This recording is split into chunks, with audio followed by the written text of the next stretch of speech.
દિલવાળો માણસ બીજા દિલવાળાને ઓળખી શકે. મુંબઈની અંદર એક ઝુંપડપટ્ટીની બહેન બંગલાના દાદરા ચડી જાય અને હાથમાં વાટકો, અને વાટકો જોઈને કે બેન ઘરે ખાંડ નથી, થોડી ખાંડ મળશે? તમે વિચાર કરો, જેના ઘરે ખાંડ ઘટતી હોય એને ઘરે બધું ઘટતું હોય. એટલે તરત જ ઓલી ખાનદાન બાઈ હતી અંદર ગઈ અને ખાંડનો વાટકો ભરીને ગરીબ મહિલાને આપી.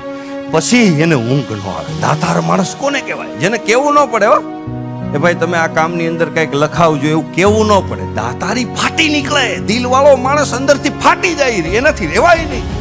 એને કઈ રિક્વેસ્ટ ન કરવી પડે, કારણ કે દિલ છે એની પાસે. પછી એનું ઊંઘ ન આવે, કારણ કે જેની ઘરે ખાંડ ઘટે એની ઘરે ઘણું બધું ઘટતું હોય. આ ફીલ કરે, દિલ છે ફીલ કરે. પછી ઊંઘ ન આવે. એને એમ થયું કાલ પાછું કંઈક માગવા આવશે, કાલ પાછું કંઈક માગવા આવશે, કંઈક. પણ પેલી ગરીબ બાઈ માગવાનો હોય પછી તો સાહેબ રહેવાનું નહીં. મુંબઈની બજારમાં એ કરોડપતિની મહિલા નીકળી ગરીબ બેનને ગોતવા માટે. ક્યાં ગઈ? ડગલા માંડે છે, ઝુંપડપટ્ટીની અંદર ઘૂસે છે.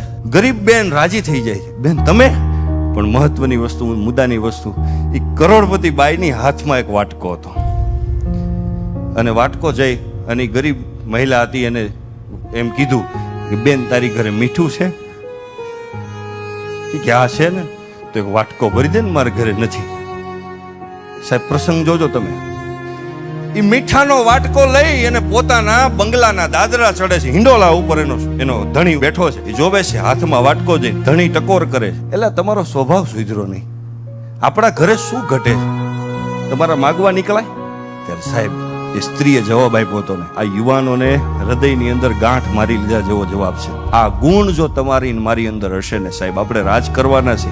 એ સ્ત્રીએ જવાબ આપ્યો તો થોડા સમય પહેલા ગરીબ બેન આપણા દાદરા ચડી ગઈ અને ભગવાનની દયા છે આપણે એટલે આપણે એને આપી શકીએ. પછી હું ગોતતી હતી કે બેન કેમ ન આવી, કારણ કે જેના ઘરે ખાંડ ઘટે એની ઘરે બધું ઘટતું હોય તો કાંઈક માગવા આવે. આપણી પાસે છે, ભગવાનની કૃપા છે, માગવા નહીં. પછી મારાથી રહેવાનું નહીં, હું મીઠું માગવા. પણ એ કે મીઠું માગવા ન જવાય, કંઈક દેવા જવાય. એ કે હું મીઠું એના ઘરે એટલા માટે માગવા ગઈ કે એને ફરી આપણા ઘરે કંઈક માગવા આવવું હોય ને તો એના પગ ભારે ન થાય ને એને સંકોચ ન થવો જોઈએ. ભલા માણસ, એક દાતાર માણસ પોતાની દાતારી દાખવા માટે પોતે ભિખારી બની જાય છે, એને શરમ નથી આવતી, અને દાતારી કહેવાય છે. એટલે મને કહેવાનું મન થાય કે જીવતા છીએ તો નામનું મહત્વ, મરણ પછી એને નનામી કહેવાય. જિંદગી કોઈની આપેલી ઉધાર છે સાહેબ, એને પાછી ના આપો તો તમારી ખામી કહેવાય. રડતા રડતા એવાતા જિંદગીમાં હસતા જાઓ તો વાત જામી કહેવાય. બાકી તો ઘણા જીવે છે ને ઘણા મરે છે, ઘણા જીવે છે ને ઘણા મરે છે. એ બધી ગુલામી કહેવાય.